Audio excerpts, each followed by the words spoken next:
Hare Krishna, Krishna Krishna, Hare Hare, Hare Rama, Rama Rama, Hare Hare, Hare Krishna. And now Chapter 19, Crossing Beyond Illusion's Currents, from the first canto, 8th chapter, 36th text of the Srimad Bhagavatam. Hare Krishna, Krishna Krishna, Hare Hare, Hare Rama, Rama Rama, Hare Hare.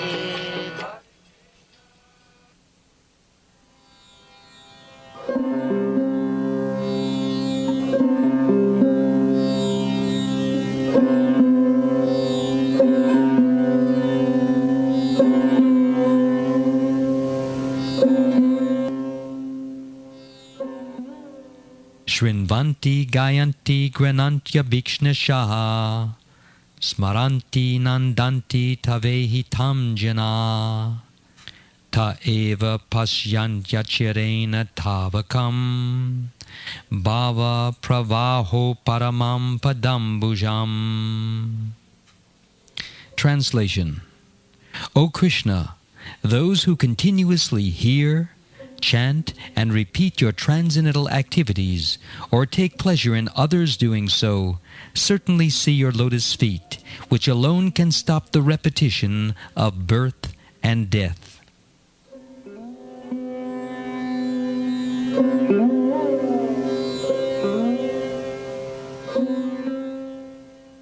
Purport by Srila Prabhupada.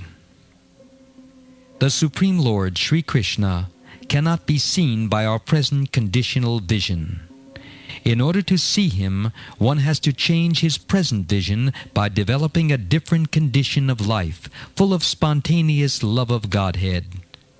When Sri Krishna was personally present on the face of the globe, not everyone could see him as the Supreme Personality of Godhead.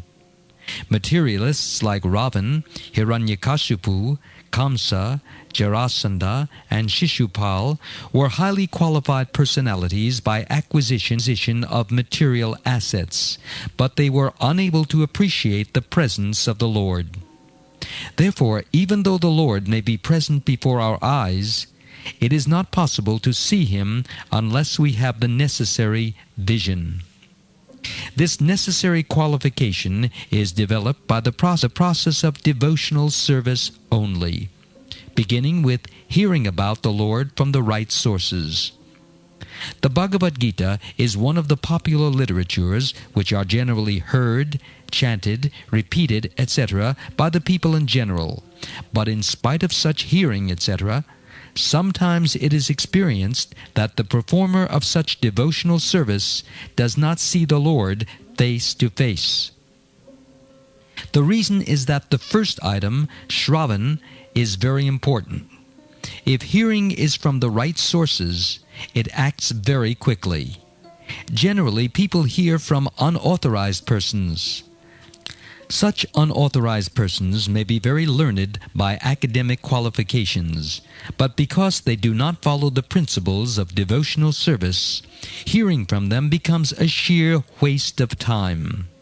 Sometimes the texts are interpreted fashionably to suit their own purposes.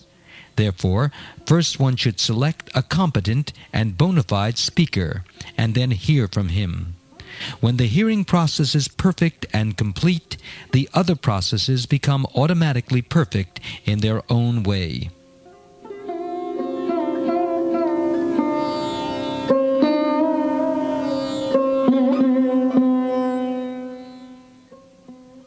There are different transcendental activities of the Lord, and each and every one of them is competent to bestow the desired result, provided the hearing process is perfect. In the Bhagavatam, the activities of the Lord begin from his dealings with the Pandavas. There are many other pastimes of the Lord in connection with his dealings with the Asuras and others. And in the 10th canto, the sublime dealings with his conjugal associates, the gopis, as well as with his married wives at Dwarka, are mentioned. Since the Lord is absolute, there is no difference in the transcendental nature of each and every dealing of the Lord.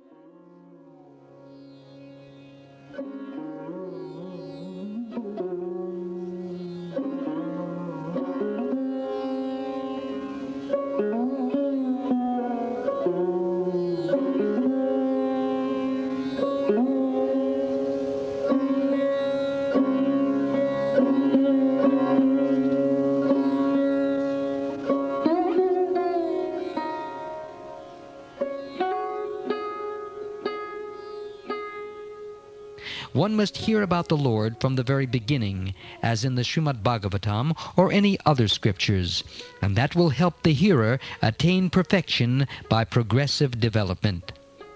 One should not therefore consider that his dealings with the Pandavas are less important than his dealings with the gopis. We must always remember that the Lord is always transcendental to all mundane attachment.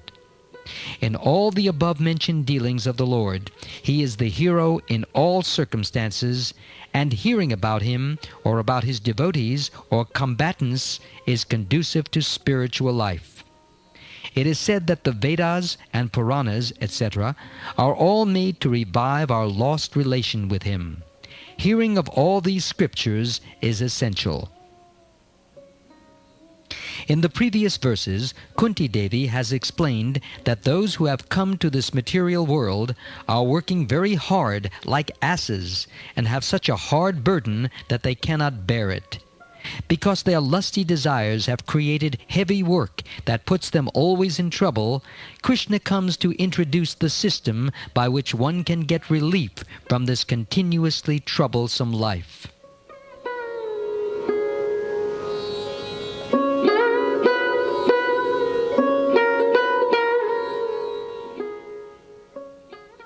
Religion consists of the laws of God. People who do not know this think that religion means faith. But although you may have faith in something, and I may have faith in something, and although I may believe you, and you may or may not believe me, that is not religion. There is even a supposedly religious mission that says, you can manufacture your own way. Yata mata tata pata. Whatever you think is right, that is right. This is their philosophy. But that is not science. Suppose I am a madman. Is whatever I think all right? How could this be? 2 plus 2 equals 4 is science. If I believe that 2 plus 2 equals 5 or 3, does it become true? No. So there are laws of God. And when there is dharmasya glani, deviation from these laws, we suffer. Just as we might suffer by violating the laws of the state, as soon as we violate the laws of God, we are subjected to so many tribulations. Now, how are we to get free from these tribulations? Krishna comes to free us from them by giving us bhakti yoga. Krishna recommends, do this, and if we do it, we shall get relief. Prahlad Maharaj mentions that this bhakti yoga consists of 9 items. Shravanam, Kirtanam, Vishnu, Smaranam Pada Sevanam, Archanam Vandanam Dasyam, Sakyam Atma Nivedanam. Iti Pumsar Pita Vishnu, Bhaktischain Nava Lakshana, Kriyeta Bhagavat Yada, Tanmanye Ditam Uttamam. Which means, quote, hearing and chanting about the transcendental holy name, form, qualities, paraphernalia, and pastimes of Lord Vishnu, remembering them, serving the lotus feet of the Lord, offering the Lord respectful worship, offering prayers to the Lord, becoming His servant, considering the Lord one's best friend, and surrendering everything unto Him, in other words, serving Him with the body, mind, and words, these 9 processes are accepted as pure devotional service. One who has dedicated his life to the service of Krishna through these 9 methods should be understood to be the most learned person, for he has acquired complete knowledge. Unquote. from the Srimad Bhagavatam, 7th Canto, 5th Chapter, 23rd to 24th Text.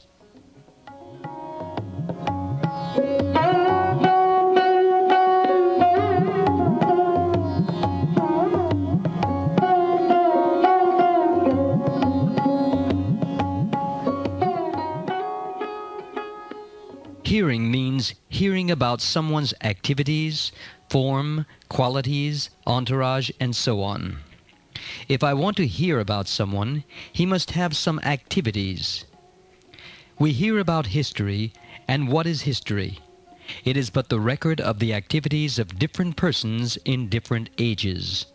As soon as there is a question of hearing, we must ask what subject matter we should hear about. Shravanam Kirtanam Vishnu. We should hear about the activities of Lord Vishnu or Lord Krishna, and not about the news in the newspaper. Brahma Jigyasa. We should inquire and hear about Brahman, the Supreme. These are the statements of the Vedas. In our Krishna consciousness movement, we also hear and chant. But what is the subject matter? The subject matter is Krishna. We are not hearing about market reports and the price of this share or that share. No, we are hearing about Krishna. And when there is hearing, there must also be speaking or chanting. So we speak and chant about Krishna. Shravanam Kirtanam Vishnu. And as soon as one becomes expert in hearing and chanting, the next stage is smaranam, thinking or meditation. Whatever we speak or hear, we shall later contemplate or meditate upon. First one must begin with shravanam, hearing. Otherwise, how can there be meditation?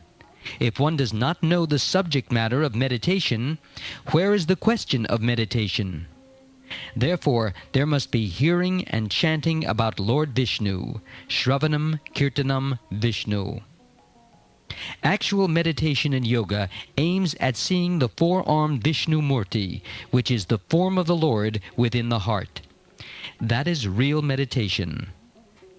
Now rascals have manufactured other methods they call meditation, but these are not actually meditation. The senses are very restless, going this way and that way with the mind. But by the Ashtanga Yoga system, which regulates one's sitting posture, one's breath, and so on, one can control the senses and concentrate the mind on the form of Vishnu. This concentration is called samadhi, and it is the real goal of yoga. Thus, the Ashtanga Yoga system aims at coming to the point of smaranam, or remembering the Supreme Lord.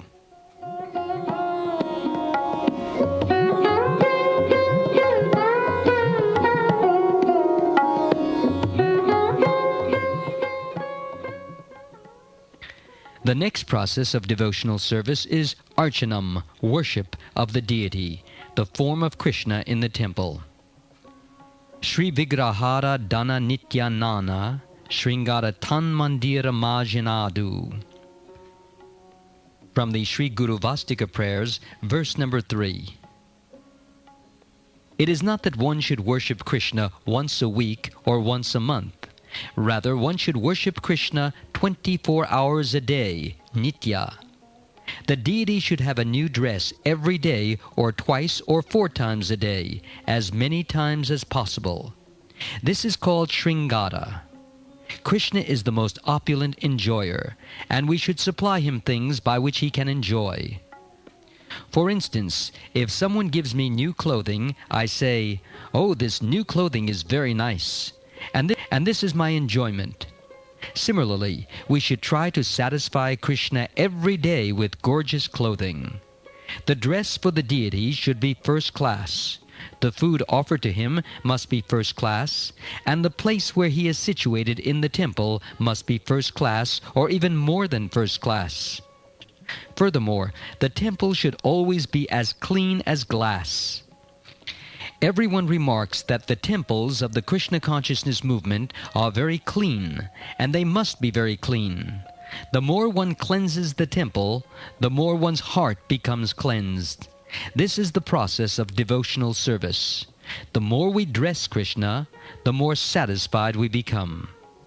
At the present moment, we are accustomed to seeing and appreciating our own clothing.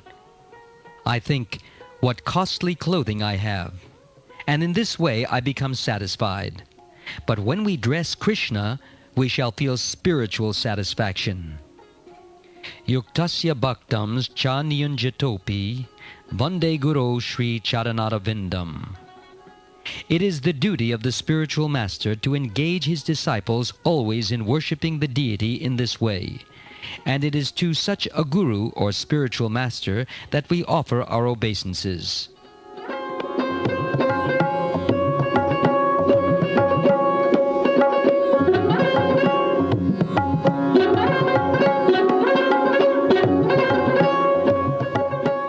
By the word Shrinvanti, Kunti Devi indicates that our first concern should be to hear about Krishna. One must be eager to hear. Why do we pay a college fee and go to college? To hear. By sitting down and hearing from the learned professor, we get knowledge. Therefore, a devotee always engages in hearing about Krishna. For those who are cultivating Krishna consciousness, the first business is hearing. And if one has actually heard about Krishna, one's next engagement in Bhakti Yoga will be to chant, or Gayanti. The preachers of the Krishna consciousness movement go from town to town, village to village. Why? What is their purpose? To preach, to chant, so that people may get the opportunity to hear this philosophy and take it seriously. Grananti. The word abhikshnasha indicates that these engagements should go on continuously, 24 hours a day without stopping.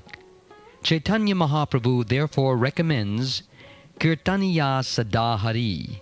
One should engage in chanting 24 hours a day. That is the business of Krishna-conscious devotees. One may perform all the methods of devotional service or may accept only one. Simply hearing is enough. Parikshit Maharaj did not do anything else but sit down before Shukdev Goswami and hear for the last 7 days of his life. If one simply hears without doing anything else, if one simply sits down in the temple and whenever there is talk of Bhagavad Gita, one goes on hearing, that will be enough. Even if you do not understand, please hear. The vibration, the mantra will help you. Grammatical or scholarly understanding is not very important. One may not know Sanskrit grammar, but bhakti is apratihata, unimpedable. Nothing can check the progress of bhakti. Therefore, one should simply adopt this process of hearing as recommended by Chaitanya Mahaprabhu. After Chaitanya Mahaprabhu accepted the renounced order of life, he was criticized by Sarvabhauma Bhattacharya, who had been a school friend of Nilambara Chakravarti, the father-in-law of Chaitanya Mahaprabhu's father, Jagannath Mishra. By this relationship, Sarvabhauma Bhattacharya was on the level of Chaitanya Mahaprabhu's grandfather. Thus he said to Chaitanya Mahaprabhu, "You are a boy only 24 years old, and now you have taken sannyas. Sannyas is very difficult to keep, because for a young man the world has so many attractions. So you should hear Vedanta Sutra." Sarvabhauma Bhattacharya belonged to the Mayavad school, and this indicates that hearing is important even among the Mayavadis, who stress the importance of hearing Vedanta Sutra.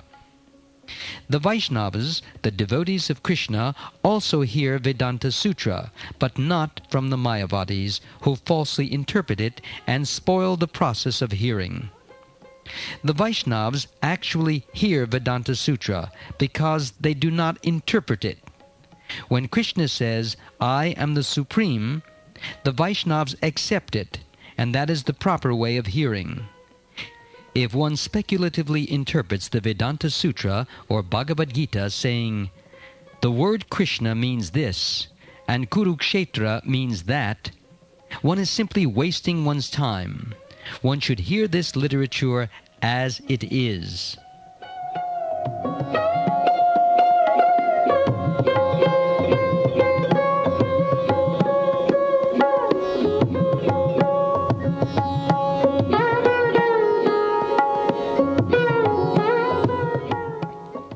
Thus, although Chaitanya Mahaprabhu agreed to hear Vedanta from Sarvabhauma Bhattacharya, he simply went on hearing it for many days, but did not ask any questions.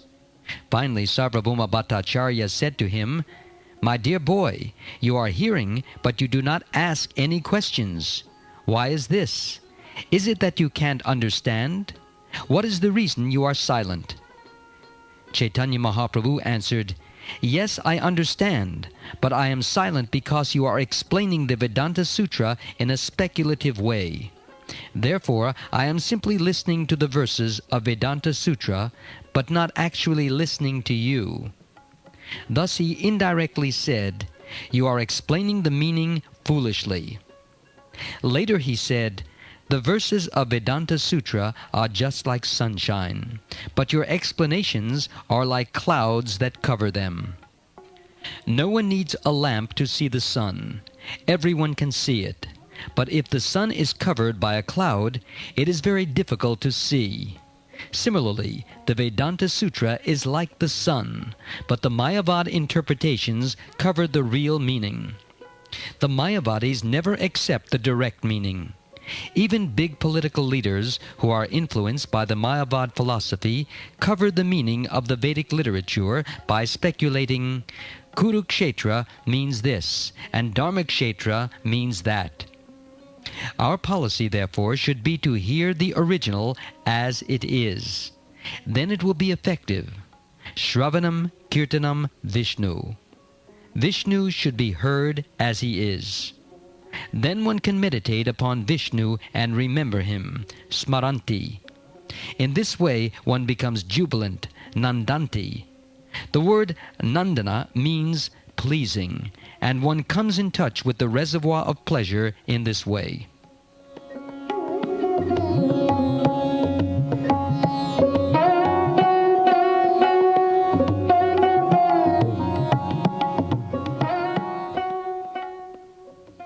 Therefore, those who are cultivating Krishna consciousness have to hear about Krishna, speak about Krishna, and deal only in relationship with Krishna. By this process, Kunti Devi tells the Lord, one will one day come to see you. And when one sees God, Krishna, what is the effect? Bhava pravaho paramam. The word pravaha means current. When there are very forceful currents in the river, and some animal is thrown in, it will be washed away. Similarly, we are being washed away by the currents of material nature, which come one after another, like big waves in the Pacific Ocean. Because we are under the grip of the three modes of material nature, prakrite kriyamanani gunai karmani sarvasha, we are being washed away. Therefore, Bhaktivinoda Thakur says, Mayada vashe yacha vese. You are being washed away, carried away by the currents of material nature. These are the currents of hunger and thirst, of birth and death, and old age, the currents of illusion. We are spirit souls, but because we have been put into the material ocean, the currents are carrying us away. However, if we engage 24 hours a day in hearing, chanting, and seriously serving Krishna, the current will stop. Where will the current stop? Kunti Devi says to the Lord, Padambujam, it will stop at your lotus feet. One has to learn how to see Krishna's lotus feet and offer a little tulsi and sandalwood pulp at the lotus feet of the Lord, and then this current of material life will stop. There may be currents in the ocean, but if one gets a good boat, one can cross over these currents very nicely. As mentioned in another verse of Srimad Bhagavatam, Canto 10, Chapter 14, Text 58. Samashrita ye pada palava plavam. A lotus petal is something like a small boat. And therefore this verse says that if one takes shelter of the petal boat of the lotus feet of Krishna, the great ocean of birth and death becomes as insignificant as the water contained in the hoof print of a calf. In India, during the rainy season, the roads become muddy, and when the cows and calves walk, they create holes in which water collects. But of course, one can easily jump over a dozen of such puddles at any time.